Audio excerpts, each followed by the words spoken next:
महानगरपालिकाचे जे वकील होते, सरकारी वकील जे होते, त्यांना हे मान्य नाही होतं आणि मग त्यांनी ओपन कोर्टमध्ये सांगितलं की आम्ही 7 दिवसाची हे टाइम पिरियड देतो. आता 24 तासही नाही संपले त्याच्यासाठी. का इतकी घाई होती की रात्री 4 वाजता पोलिसांना, सिक्युरिटी फोर्सेसना पाचारण करण्यात आलं होतं. 5:30-6 वाजता अर्ली इन द मॉर्निंग हे सगळं सुरू, हे घर पाडण्याची प्रक्रिया. आणि दुर्दैवाने the fourth pillar of democracy जे आपला मीडिया आहे, त्यांचाही रोल जे आहे ते निंदनीय आहे. कारण आमची अपेक्षा यांच्याकडून हे आहे की त्यांनी प्रश्न विचारायला पाहिजे की तुम्ही हे जे कारवाई करत आहे, आज जे तुम्ही जे कारवाई केलेली आहे, क्या या शहरामध्ये फक्त एकच घर आहे की जे इल्लीगल आहे किंवा अनऑथराइज्ड आहे? इल्लीगल असेल तर इल्लीगल आहे, त्याच्यामध्ये काही दुमत नाही आहे.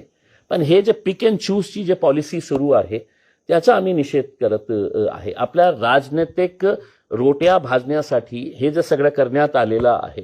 माझा थेट प्रश्न आदरणीय हायकोर्टला आहे की जेव्हा हे हिअरिंग सुरू होती काल, तर मतींच्या वकिलांनी 15 दिवसाची मुदत मागितली, जे सुप्रीम कोर्टाच्या ऑर्डरप्रमाणे आहे.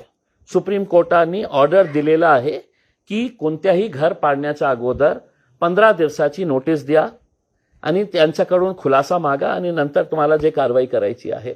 महानगरपालिकाचे जे वकील होते, सरकारी वकील जे होते, त्यांना हे मान्य नाही होतं आणि मग त्यांनी ओपन कोर्टमध्ये सांगितलं की आम्ही 7 दिवसाची हे टाइम पिरियड देतो. आता 24 तासही नाही संपले त्याच्यासाठी. का इतकी घाई होती की रात्री 4 वाजता पोलिसांना, सिक्युरिटी फोर्सेसना पाचारण करण्यात आलं होतं. 5:30-6 वाजता अर्ली इन द मॉर्निंग हे सगळं सुरू, हे घर पाडण्याची प्रक्रिया. काय नॅशनल सिक्युरिटी होती?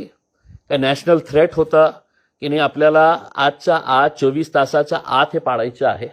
मग महानगरपालिकामध्ये काही नियम आहे का नाही आहे?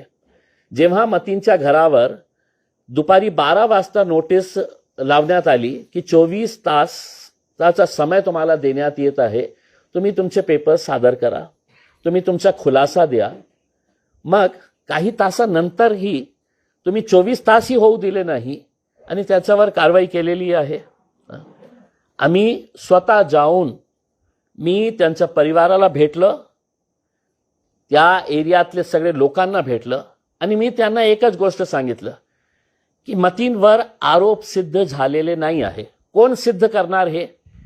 हे काही राजनैतिक पक्षाचे नेते नाही करणार, काही संघटनांचे नेते नाही करणार, मीडिया नाही करणार. दुर्दैवाने हे तिघं मिळून कलेक्टिव्हली एका माणसावर आरोप होतो आणि त्याच्यावर इमिजिएट तुरंत त्याला दोषी ठरवण्याचा जे प्रकार सुरू आहे त्याचा आम्ही निषेध करतो. म्हणून आम्ही त्यांच्या परिवाराला जेव्हा भेटलं तर आम्ही त्यांना एकच गोष्ट सांगितलं की आपको घबराने की जरूरत नाही है.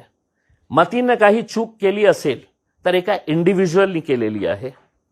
त्या घरामध्ये राहणारा त्याचा वयोवृद्ध आई, त्याचा वयोवृद्ध पिता आजारी आहे, लहान मुलं, त्याची बायको, त्यांचा काय दोष आहे?